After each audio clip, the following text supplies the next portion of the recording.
le kan hriat thu angin tunlai hrileng awangin Kohhran hote pathian biakin akan Inkhawm ho thei lova chuwang chuan Nilaizan Inkhawm po hunrei tak kan mang thei to lova chuwangin tu tuma hian Nilaizana kan thu zirte Mars ni som pariat atanga April ni som ni le pani thlenga kan thu zirte kha kan bial tu pastorin huna hian min zirtir dona Kohhran hoten mani omna mun threwa tangin heng kan ni lai Thupui te hi lo zirvea hem mang hian pathian Paul Hawngturin pathian ne nei Paul Hawngturin Kohhran hote bo sem o pathian tu thiang lim ilo ngai thlang o Hebrai bung khat chang khatachanga changli pathian ma sa tha tu te ne na bungtam takle kong tin renga zol nei te thulo sei tu khan heng to pa hian ke mani ne na afapa chuan thua sei ta chumi chen kim ru chung tua arwata chumi po chuan khovel te cho siama ani chu ro puina eng le atak an pui nge ile ama thil ti thena thua eng kim tung ding tu ni in sual te tlen fai nuin chung lama ro pui building lama khian a han thua van tir ko te ai ming thazo aro chunang nge in an ai ro pui zo alo ni to si a lalpana thu thiang lim kan chia te Kohhran ho tan malmin som sa ro se amen pathian ne na ko ne ni thong thai o olalpa kan pathian min khongaya min shwai thin tu hun har sa le ral tri kong chuk chole kham le suar na sa po I Kohhran ho te min shwai zelani ti kan hriatin kan lom ema lom thu kan hrila che kan tun lai khovel borwa hun har sak takara po I Kohhran ho te mun khata kan Inkhawm theilo chungin a pe piang le adua piang te tan chuan nangma taya nangma bia a I thu te zir ho theina hun tha hun rem cha min buat sai sak zela wangin lom thu kan hrila che tun huna po hianin Nilaizana kan thu zir thin te mani om huna tang theva kan zir ho theina turin helai huna tang hian kan bial tu pastor mangin I thu te kan zir ho le dona lalpa kan pathian heng kan zir lai te hi tharau thiang le min zir puila kan zawai ne na he thu zir tu piang te ne na yan tharawinin puang la nangin malmin som sakang che kan lalpa Isu Krista mangin kan di le che amen le tu na chuan kan ngai thak tak kan khan kan Nilaizan Thupui te kan bial tu pastor Lalhmingmawia ne na tangin kan ngai thadona Kohhran hoten mun takin lo ngai thaila kan zir lai bu te khalo keo veila lo zir hovila media te nia wangin soi ho na hun te a rem chang che lo ni poin kan zir zo nuwa te po phone te poin enga mo hria thiam lo deu kan ni te po in zo zel thei tura ngai la le kan pastor lo somang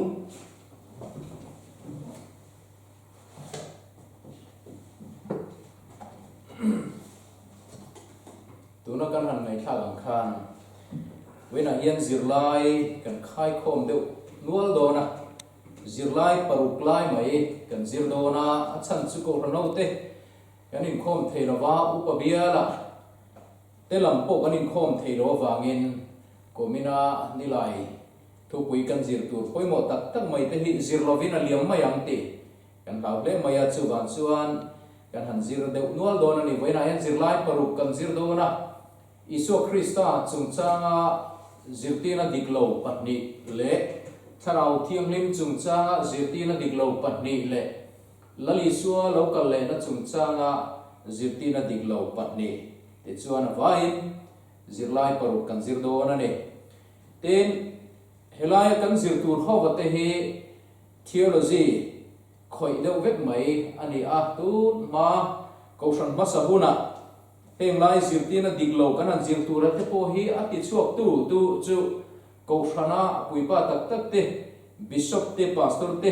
an lo ni deuh furmaya zia chu an ni hian Isu Krista chungchang te tharau thianghlim chungchang te Trinity chungchang te na satakin an lo zir thina chung te wang chuan thanem ngai na sataka wanga an lo zira chuan kan Bible ina min hril chin pialam hret te po an lo kalta khiala wanga Inkhawm puin Zirtirna diglo tia anol te alo ni le mai thina voi nam boru ka tanga han thir le chuan Zirtirna then khat thei hi chu anui za thak to zo mangi o han ti vele nu do tur te po a to a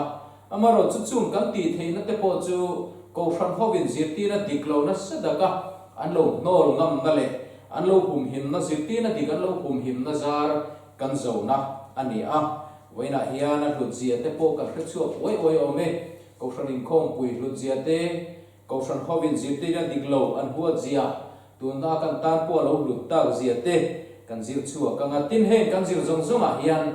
a chan na hi kan zir lai bu a hian a om ve ngal zel lem lova Zirtirna diglo chungchang zirnani wangin hemi chungchang a hian chu tiang tur chu ni ti han sei zel kha kan man lo mai theya chuwang chuan hemi chungchang a Kohhran ho te ta na thuron kan pe du chu he kan zir zong zong a Zirtirna dig kan en du chuan kan thurin kha chia thin tur ani ti hi kan sei du a Christian te thurin tlang puyo oma chumi ba ka chuan Presbyterian Church of India thurin som kan nei boka tharau thianghlim chungchang te Isu Krista chungchang te ro pui taka alo kal le na tur kan lo nga chungchang te kan thurin a khanom vekani chu wangin theology a kan boi da bani point enge kan Bible min Zirtir ti hratur chuan kan thurin kha entry ni la chu kan tan zo na chan na poimo tak mai ani do na ni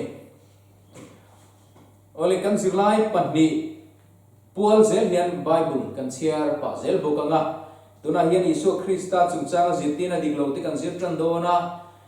pathian thu ngai thalo kila chanchin tha zo hana ziak bung khat chang khata tanga changa atirin thu a thu chu pathian hne na thu chu pathian ani chumi chu atirin pathian hne na engkima zaina ma siamani thil siam zong zong hi ama siam lo ma lo ama chuan nun na chu mi nun na chu mishing te en na ani a eng chu thim zinga lo enga thimin chu a hello lalpana thu kan chiar te kan zatan mal som ro se amen aleti khana ta chopin kan zirlai athar kan kayang zelin kan zir chobanga laliso Krista chungchanga kan thurin number panga nei na soi chu chatuan fapa chu mi hring taka alo changa minung pakhat mi ze pani nei pathian takle mi hring tak ani kum khuwa ta ani ti hiani a pathian takle mi hring tak ti chungchanga he Zirtirna diglo lo chuana bulpui po ani ome ti chuan kan soi tongin bishop te pastor te hovin heng Zirtirna diglo te he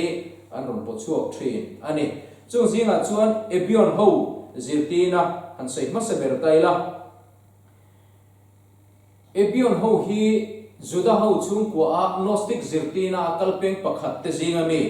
anni a chung te chuan Isu Krista kha Josepha le mari te fapa mishing pa ngai ni ya mishinga alopian main ompo a omlo antithat mai ni baptisma chan khan tharau thiang limin aron lua pathian fa ta na ron poma zolni dang zong zong aya ropuya siam alo ni ta a baptisma chan ma chan mishing pa ngai ni ya baptisma a chan atangin Isu chu zolni ropui taka siam ani a Isu chuan ti sa a atura wangin pathian ani theilo bani te in apathian na anon no lani ebion ho chuan te na dang le chuan gnostic anti zinga Paul pakhat Serinthas ho chuan Isu chumari le Joseph fa ani a baptisma achan lain Krista tharau ama alo thenga chu chuan mangta a Krista chon khen be don lain athan sana mishing Isu chokha crossa an khen be kha ni a pathian keng bet nilavin Krista chu mishinga alo chang nilavin mishing angin alo lang zo ka akal bo le ta ni ti in an zirtir ani gnostic zirtir na hen ko shan nun ati boy zo lai chu kum edi za som thum le pangana atanga za som ruk lai vel kha ani a ko shan pa ten thei to pan chu a tunai hian gnostic zirtir na hi tunai thek po hian alo om ringa nima sila he laliso Krista chungchanga an zirti na hero chu zirti na diklo ti in ko shan masa ten an lo nol to ani isua mishinga chokha khen be ani a khata khan apathian na abet tel lo vani tin an zirti rani tin the city so chuan angalam angin ang zirti ra the city sti hi agriktom dokeo doseo ti teponi mai zo ome chungatanga lolang te chu ani a chung ang chu a omje chu angalam tina ani a ti chuan an zirti na ko pathian chu tharau ani sia ti sa atak takina chang velova atuar velovani a pathian na kha ataka a mishin nai ro chu atak ani lo mishing angalam chawani chu wangin iso Krista kha mishing tak ani lovani angalam chawani tin an zirtir ve thungani tin monarchianism anti monarchian ho chuan zirtina dang an ron nei vele a an Hruaitu pa he samosata mi pola samosata khuami pola edi zani somruk vela antioke khu bishop ani a an zirtina chuan isu chu mihringani isu chuan pathian thu helai kan han chierta chanchin tra zohana zia ka logos lo lang kha pathian thu le akhongai na adong tam tiela atira chen mishing ani a maro chu pathian thu kha dong tam tiela atopa chona thidon meu chun pathian ne na impum khatna alo luta pathian alo ni ve ta ni isu chu pathian fapa khovela lo kala ni lova mishing pa nga ya ni a athi nuwa vana pathian ne na infin pathian chang ta zo ka ni e ti in an sei vele thung ani kan sei tu angin a mishin na sei ne tum nai mo a pathian na sei ne tum nai mo ale lama a pathian na le a mishin na hum hal tum lo ta wanga le lam sei der thon na alo ni tlang puya tin chulaya chuan ke ni ho ta chu kan bible mu tu ro om reng maya zol le isai le khabu ate ani chulung ngai na te shemi nat na nei mi ke ma ni ang mishing ang ve thawani je te kan bua ten hebrai bung li changa chuan ke ma ni anga kong tin reng a them na tok to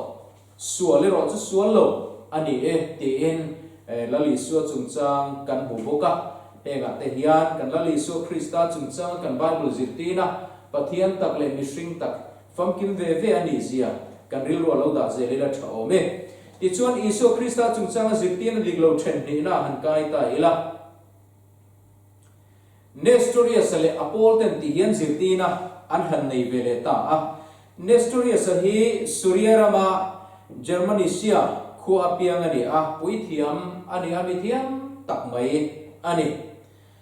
Antiochia pastoral line Romlal ber Theodotus padina chuan Asia Minor lam Thupui dum anti Black Sea bula Constantinople khopuya Bishop Lianatan edi zalile somdile pariat khan arwat nge a thusoi hiam takani den kan zirlaya hian kan sei to thinangi helaya Christology anti iso chungchang zirtina te thara thiangim zirtina chungchang te an khoi telvi ka wangin tuna zirlai sang sang apo hian mimal min kan lamzon nem deu ani poin longai thathiamila atha ome ti chuan Nestorius ho chuan ti hian an tia mari kha mishing pai tu ani ya asang bera Krista pai tu ani pathian pai tu tiero chu soichi ani lova pathian hi mishing pai rol ani lo an han ti vele ta a ti chuan hemi soifiana khan mari khan mishing isua pathian thu in alwa chu apai ni an tia pathian ani na an soider thong ani chu isu Krista khan mishing le pathian asangin oma ti sa pumkhat nilovin ril rulama in pumkhat an nia ama khan tuar thi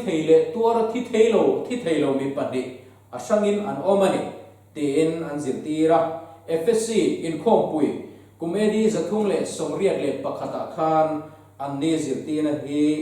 Kohhran chuan alo nol to ani tin eutuka zirtina eutikis anti hote kha anlo om vele ta ani hi edi zathung le somsari le paria tatanga zali le somnga le pale inkar vela Constantinople khwa khokianga puithiam rual zathum zet omna monastery Hawngtu pa ania eutuka hi tichuan nestoria san isu Krista pathian le mishring ni na omsang asoi chu adulo le maya infin lo le in pol lo mi pandi om anga asoi kha ani chuan aron do dal vele ta le maya ti hian eutuka chuan ron sei vele ta rong var le rong dum kanan cho pola a infin fika tichuan rong dang athar lak mai vutbuak rong alo chuak ang hian isu Krista khan pathian le mishring aloin fin fika ta chuan anmani ni na lo ve ve sin mithar lak alo chuaka isu Krista alo chuak ta ni ti in zirtina danglam tak mai aron nei vele ta thunga eutuka zirtina hi edi zali le songa le pakhata chalseran Inkhawm puin alo nol vele ta ani diklo antina chan tak chu isu mishring fam kim ni na kha pom lo wanga ni bera pathian le mishring kha in chopola thil danglam lo chuak ta anga an ngai awangin mishring fam kim ni na ron pom thei talawa chu Kohhranin anol chan ani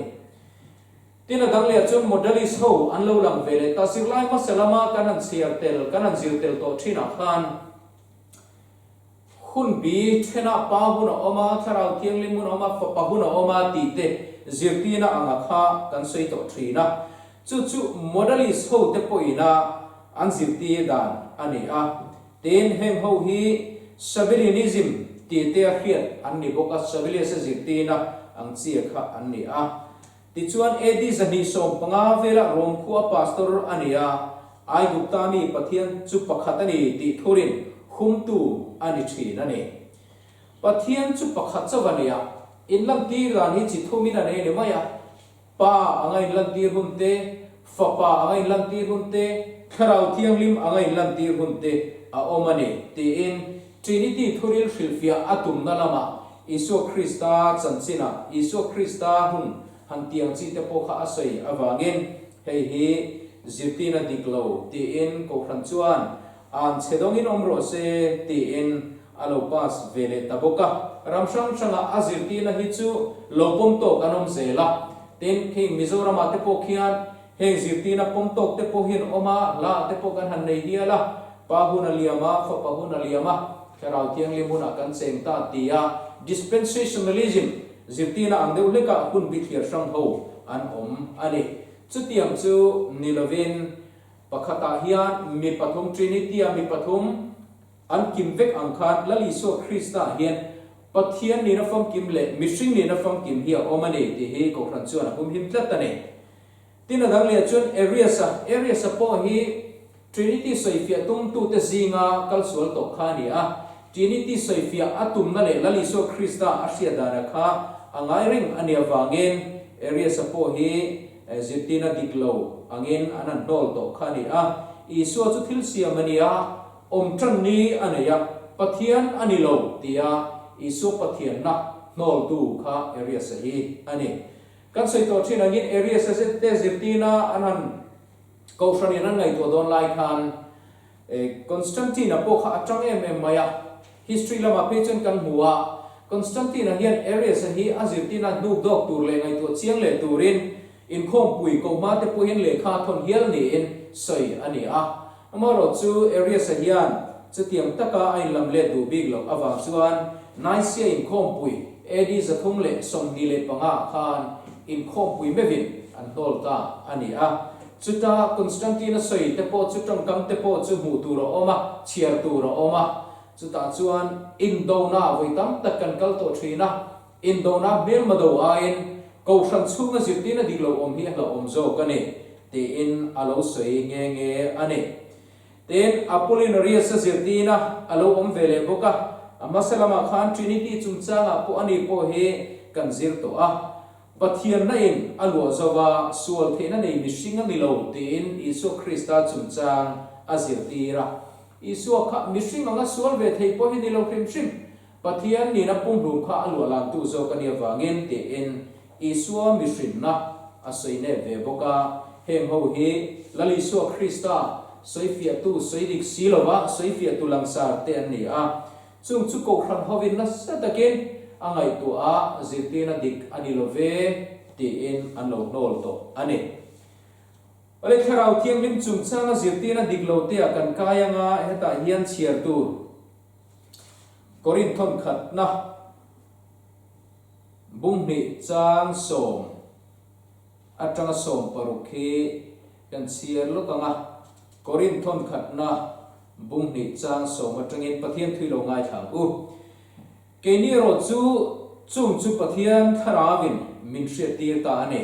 tharau chu nen ki ma chui chuak se thina ni pathian thuril po mishing thu da chu mishing ril ru achung om vek lo chuan mishing zinga tui nge hriam chu tiang bokin pathian thu da chu pathian tharau vek lo chun tu manan hrelo chu di chuana thona pathian in thil min pe chu kan hriat theina turin keni zongin khovel tharau ni lovin tharau pathian ne na ni chu kan muzo kani mishing fin na zirtir thua sei lovin tharau zirtir thua sei zokin tharau lam thu te chu tharau lam mi te ne na hril fi in chung thil min pe thu te po chu kan sei thin khovel mi chun pathian tharau lam thil te chu alom thin lo ani ngai chuna tha kan ni sia tharau a hriat fia ania wangin a hre theilo reng reng bokani tharau mi ro chuan thilengkim a hre fia thina ani la chu tu manan hre fia silo tuin nge lalparil ru hre towa ama chu zirtir theyam keini ro chun kristaril ru kan puani ti in kan bible kan mu a ti chuan tharau thiang lim chung changa Zirtirna diklo po chuak tu te hi kan sei to thin again amala ming kan lo mu to ho thin trinity thu lo chai viau to thin te tho te po kha an ni a tir ko te thu vana chuan tiang hian kan mu a tin tharau thiang lim ka ringa ti kan mu a tin nai sia thu vana chuan ti hian kan mu boka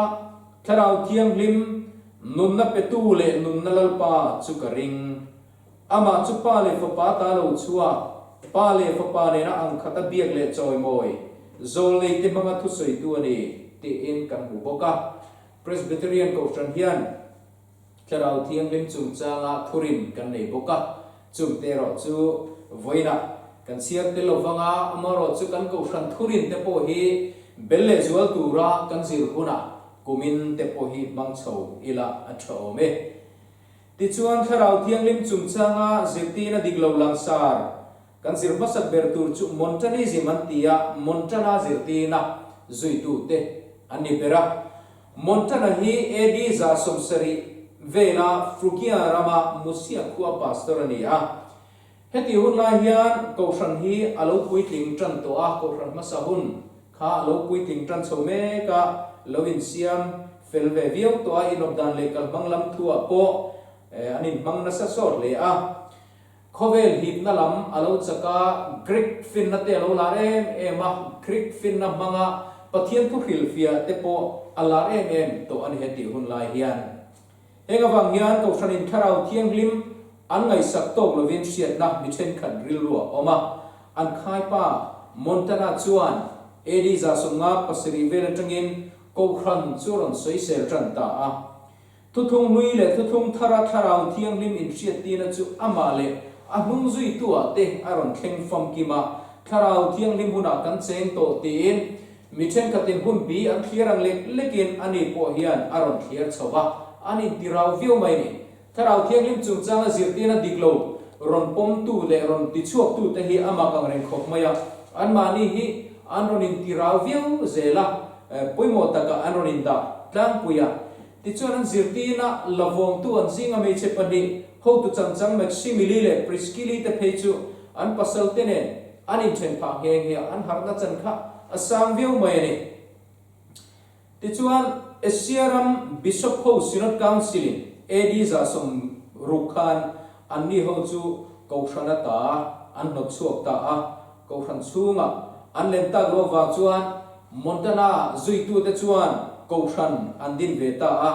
kum zabili na thengin hengram Kabotukiate Galatiate Frugiate Kilikia Ramtele Constantinople Kuate Chatakin Anlatingani Amaro Chuhuna local zela Romlalber Theodosiasa Edi Zatumsum Pole Pangavela Khan Chumile Justinianan Montana Zuitu Tuti Simi Vet Andu Tahiela An in Lebiak Inten Halsiat Saka Anti Lumnual Boka Chomin Nulama Trangchuan An Sanchin He Ropui Taka Han Lang Zuitu Talem Low Ani Tina Danglia Chuan Sabilia Sahel Am Malamakanan Zirtoaka Ani Boka Sabilia Satua Chuan Karau Tiang Limhi Minung Ram Nilavin Patian Pakat in Lam Tirdan Chikat Maini Ahun Laya Butei Ahun Low Lajana Shampa Umlem Low Ani Ti in Alo Zirtir to Chuko Shanin Alo Nol to Ani Tin mania Zirtina alo omlea mania chu Persiaram mi edi zani so poruga piangani a hetiang hi kharau thiang lim chungchanga Zirtira thambuan tu kharau thiang lim isuron tirtur khakani etin ko santhar aron ding vele tamat maini kan sei tuang khan kharau thiang lim chu anmania anhanin chantir le deu tat thina chu ahun lai chuan zuitu te chu han om ve trak bok thin ma se ko sanin Bible Zirtina ne na in Melova Asia Davangin alo nol lechin ani Mania Zirtina hian Kohhran pa te singa minglar tak mai Augustina po kha engemo chin chu atel vea amero chu kum som panilai an pola hian tel nuwa pian tharna danglam tak mai lo chang chole ta chu ta chuan Mania Zirtina chu adiklovani ti andial na saber tua alo chang vele taloi ani Chutiang tak chuan heng theology rille enge ni mi ne theina nei tak sa Hawngtu te hian mi poimo tak te po anlo Hruaitu oma nima sela Kohhran Inkhawm pui bang zelin heng te hi Zirtirna diklo tian nol alo ni hi kantan hian avan nei thak ani lo thak mane a Zirtirna chu Persia sarkar du lo zom tak te po ni a mania chun mana kum edi zanile somsarile pasari khan antilum tahial zo kane tina dangle chuan Macedonia sa Zirtirna Macedonia sa hi Constantinople bishop ania area sa Zirtirna pomtu ani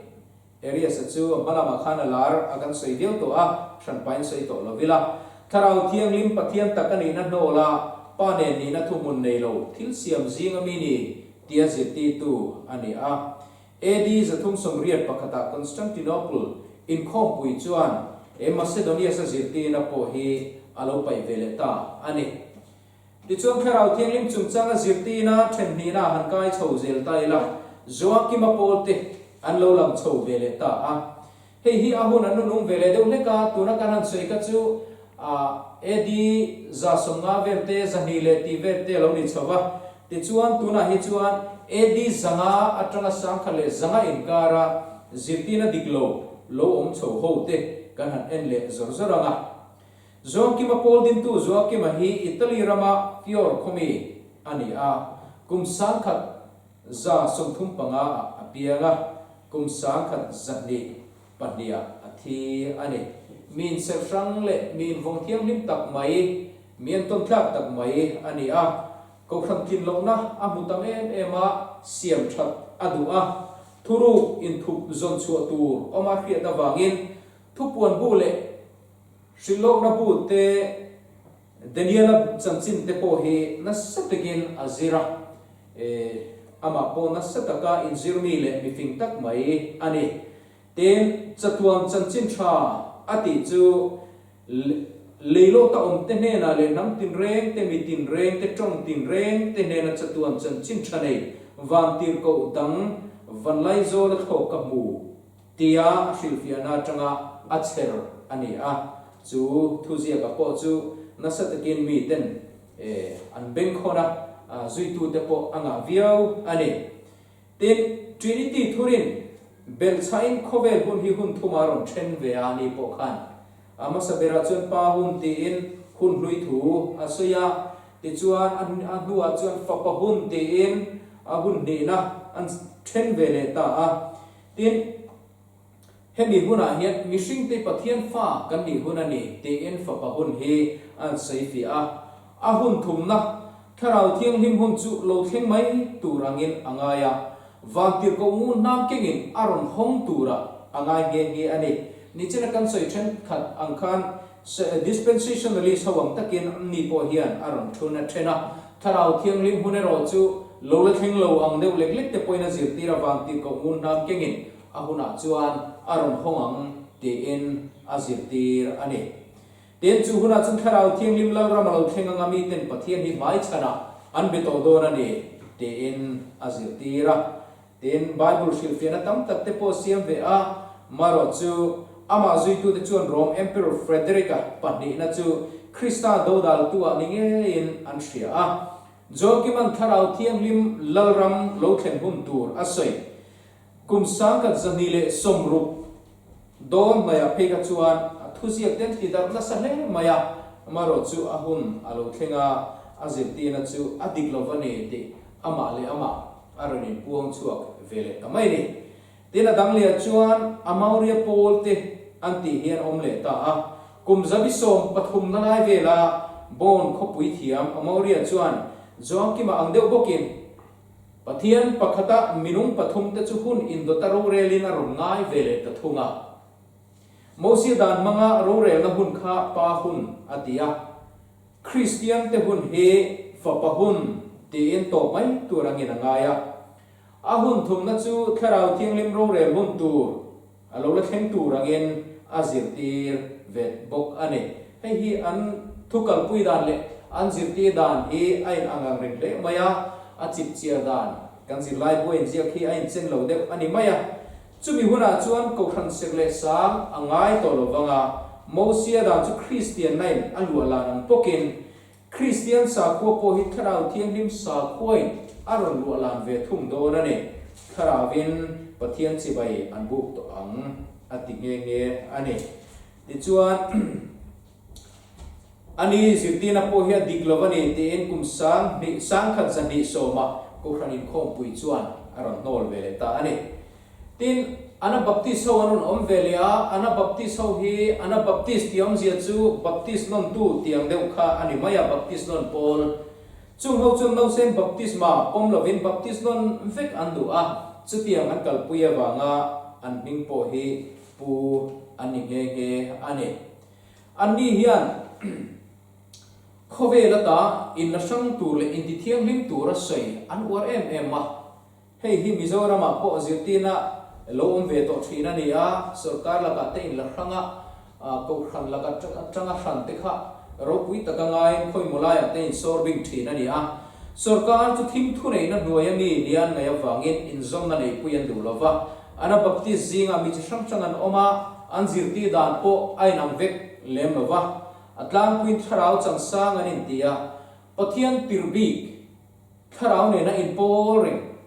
tir ko te zol nei te ne na zol khat ne in anin chala pai na ti te pa du zong ani ti te war lea an thu sei le zirtina te chu pa ne na tanga andon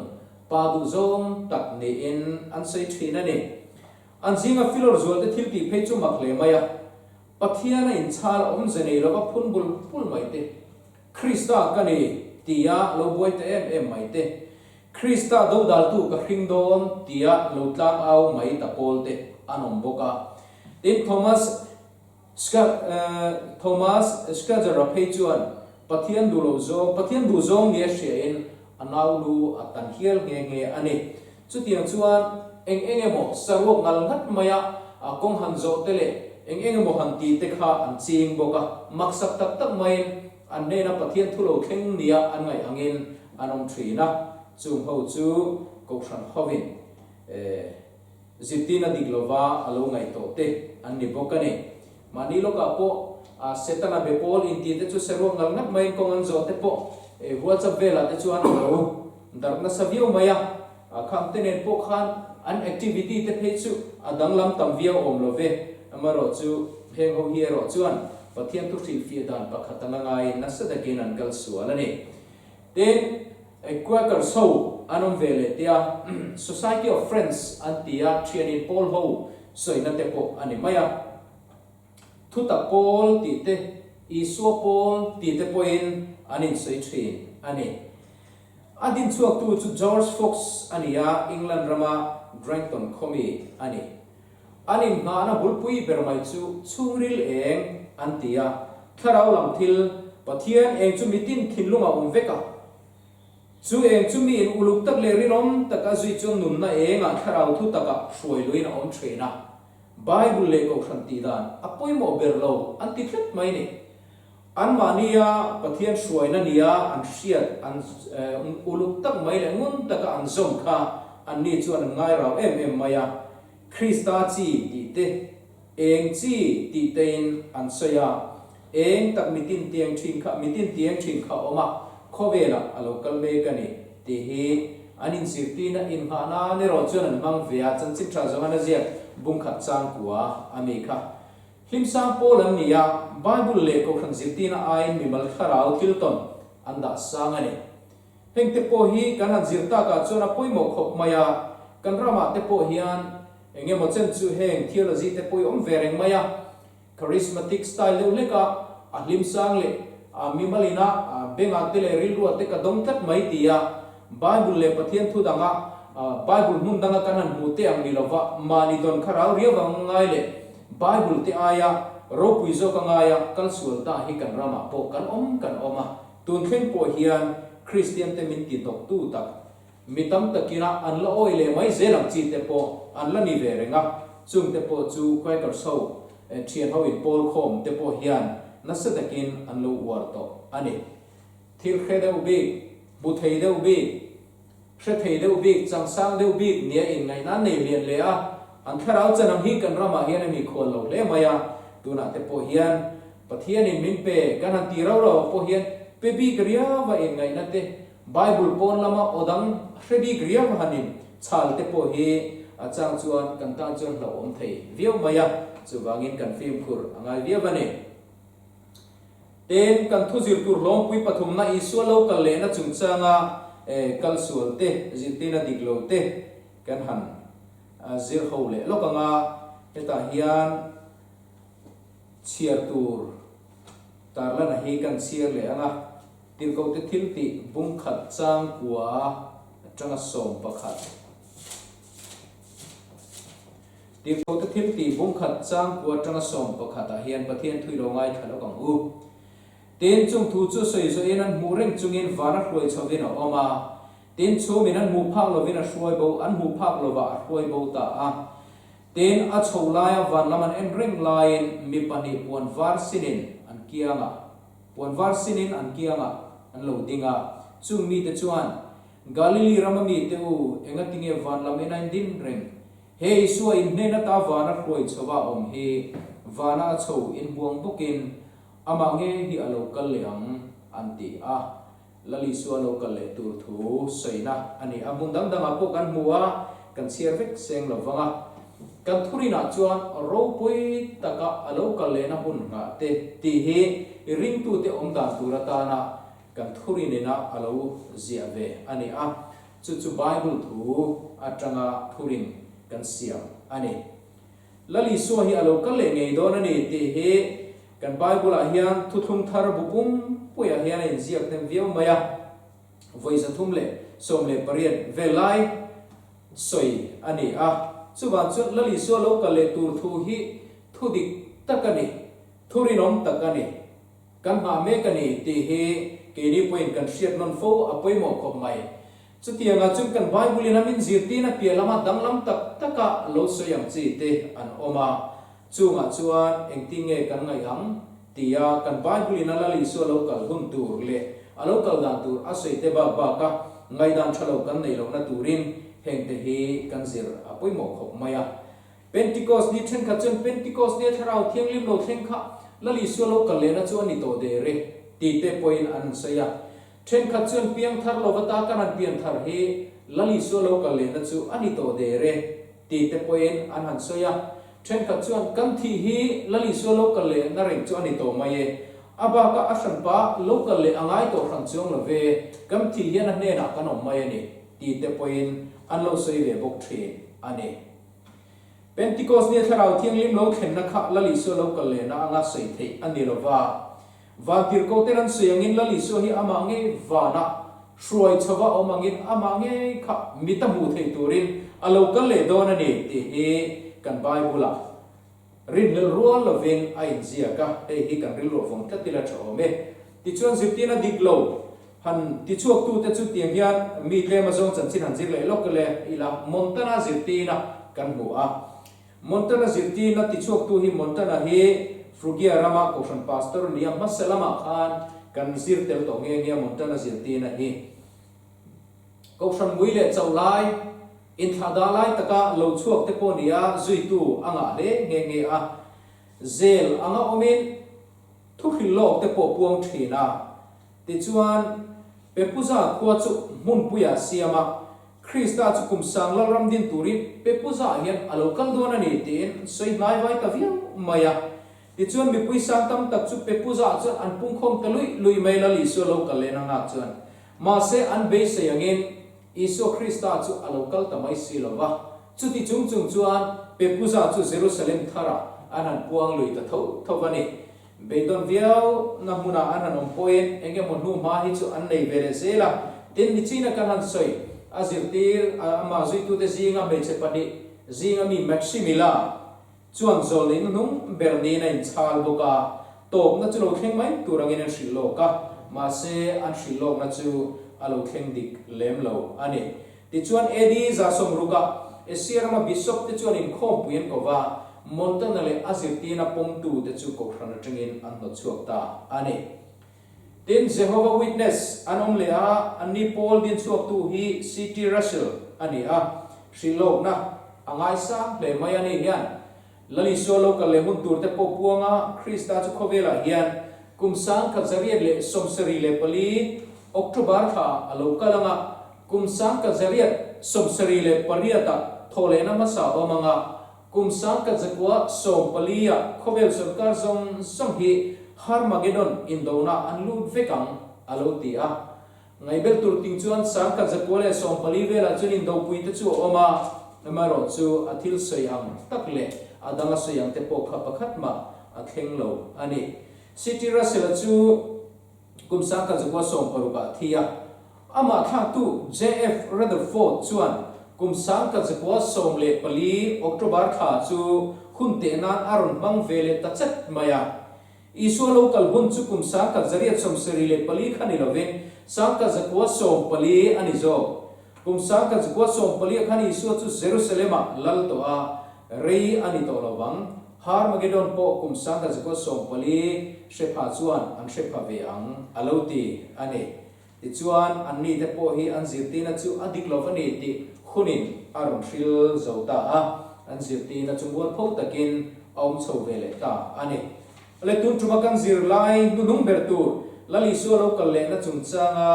ekan zirtur pani na hi han zirle ta ila hi April ni som ni pania kan zirtur ani a mi theng hi kan ziranga kal sual then khatte kumzati som ko na tirlama lali so lo kal le na anai base na lian le maya ten ram tam taka revolution te polo oma chutiang chuan khovel hi borok tam takin aron loi but renga chutiang zinga an Hruaitu zinga la ve tak pakhat chu ni uyo khopuya baptist pastor pakhat William Miller ani lali suwa chu hemi hian a local mai donina chuta Daniel bungria cha so palia zing le tlai sang ni le zathum khenin ti chuan mun thiang lim te chu then fai ani ang ti he lali suwa local le hun soina angai me maya chutiang chuan azirti tangat ngat maya mun thiang lim then fai ti po he lali suan khovela ron then fai tu ragin azirti he ani kumsang mi zathum chu tanna chu Babylon Sultan nuwa Jerusalem temple din tharle kum BC zalile somngale pasari ani a kha kumatanga chiara kumsang ni zathum chu edi sangkhat zariat somlile pathum niangain he kumnge hian lali su chu ropui taka local lena ondonani ti in alo Zirtir ani kumsang ni le zathum hi Daniel bungkwa cha somni palia hapta somsari ne na soizom boka ten hapta pakhat hapta khata ni sari oma ni khat chu kum khat anga ngain hapta som sari hi kum zali som kwa ani a bc zali som ngale pasari atanga chutin kum zali som kwa chu edi som thum pathum ani a chu lali suwa thi kum anga ngai ani hei hi alokal masak nani na soya chu kum sang ni le zathum chunga khun masa anga ngain asoi thin ani ti chuan mars ni som ni le pakhat kum sang ka zariat somli le pathuma tanga mars ni som ni pakhat kum sang ka zariat somli le pali inkar chu ngein isu alokal le ang ami thiang lim te aron lor ngei don ti in apuang dup mai ni herin dan hin ko san hun tin mi te hor le maya abo ro ka lian boka na sa takin mi puite po an chi ai a ten chanchin bulama po an chu ur rengani ti chuan kum sang ka zariat somli le pathum mars ni somni pakhat chu lo thlenga be se takin an ngak taran mai lali su lo kal na chu amaro chu akum le kum sang ka zariat somli le pali mars ni somni pakhat thleng pokhan lali su chu alokal ta silova mitam ta chu beidongin an kirta ani april ni somle pariat sang ka zariat somli palia zo an tiliama se lokal chuang silova milarange point ka ti sual he ka puange ka bedong ti po ka inria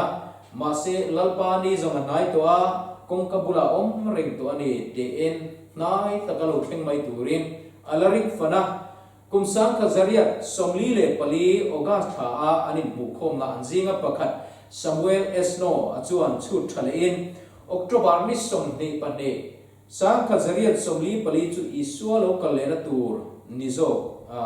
ani zo kani ati a heni lo theng tur hi an ngak le a van lon kor ha in mitam tak chu daya lali so krista lo kal tur an lo bua kan lo in bua sai mup maya ma se lali so chu alo kal le ta chuang si lo ba hemini chanchin chu dr li chu chuan hetiang hena sia ka chu matama khwa adul le a beram te chu andara lalpala alo kal ri si lo te in azui tu te kha an be dong ema an zak mai boka an Hruaitu te pe chu a chu mi trum chun zan khwain dai a chun an omani ti te po in chanchin shia tur a omani chu tia be donga an han hole chu an trong traya chu ti lai chuan an Hruaitu pakhat hiram et sala chuan don thar nei nei shevele takat maya milaran mun thiang lim then fai chu athen fai tu de niran lo sei chu lali suan le athen fai tu nia ngai kha adik lovani van mun thiang lim zo kani te in october ni som ni pani sang ka jere somli pali kha lali suwa leya local tu ni lovin van mun thiang lim atanga ropui taka mun thiang lim bera alu ni zo kani te in asoi chowele ta a chu ta tang chuan lali suwa chuan ring tu te chunglama tangin minron thi ringa chandam tur le chandam lo tur te hi chu ta tang chu minron thi ringa ni a thia zo chuan ami te Hruai turin alokal le do na ni ati a chu october ni som ni pania lali suwa local lo awanga thinlungna zong kha chu thu chuan engemo chen chu atidam vele ram ni in an chanchin thua kan mu ani lali suwa local le na thutiama hian ring lo te khovel ril ru chu sei lo ring tu te zinga po isua lo kal le thul ti lem lo hi engemo sang tan oma ten ba bilina seng dia ka tu nai bo ro ka lali su hi lo kal le tu ranga ngai lo tam tak an om boka ten alo kal le angai to lo ve ke ni kan thi hun hi chatuan ram kan panani turani maya ti te poinan soya alo kal le dai to alom ti tu te nom boka amai ro chu kan hi ring tur chu kan bible dongai lo hian lali su hi lo kal le donani ti min shrila ahun chung chang thuai ro chuan nima sila chumini le hun chupa chaplo chun tu man vana van tir ko te poin fa pa poin an shelo ti hi mathai bung som ni le pali cha som thum le paruga kan bu a chumi hretura lo be te lo hri lok chiang mai te rau dang lo chan chiang mai te hi atopa chun mur pho takin om le thina hemi chung chang a hi chuan fapa poina hilo ti khopa thuru ania wangin lali su local le hun tur chu anai to ni ti ring chunga e kan khovel hun te thira ring tu te kan lovin ruaman le kan lovin rin le chu mi ma po eng tik lai po thi mai thei kan nia kan thi nuwa chuan lali so local le singa sana local le nga ngai kher lo po in chatuan ram kan pandona in rin renga tulani tia theology risel tak kan nei hi ko kan ho te tan chuan a tha em ani oli khang te kha lali so chungchang tharau thiang lim chungchang le iso krista local le chungchanga Zirtirna diklo kan han zirte ani a adik lo kan zirwal hian adik kan bible ko mi te kha shreng la tho me ole kan han soi tak te kan han zir ho te lal pan kan za tan mal som ro se amen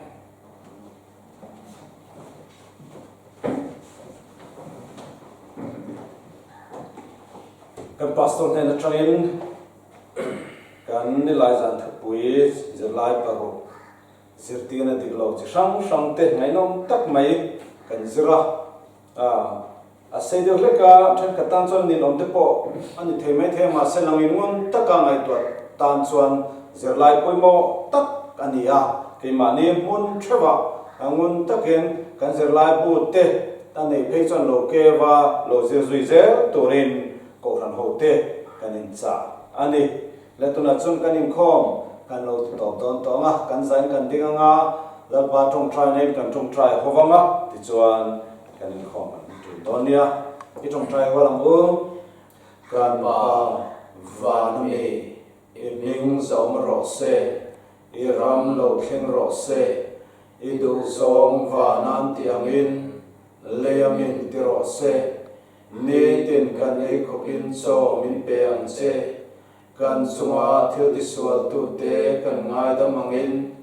nang point kan thil ti sual ngai da mang che sual turat thlem na min hruai lo song che mi sual laka chuan min chandam zo ang che ram te thil ti theina te ro pui te chatua nei ta ni sia amen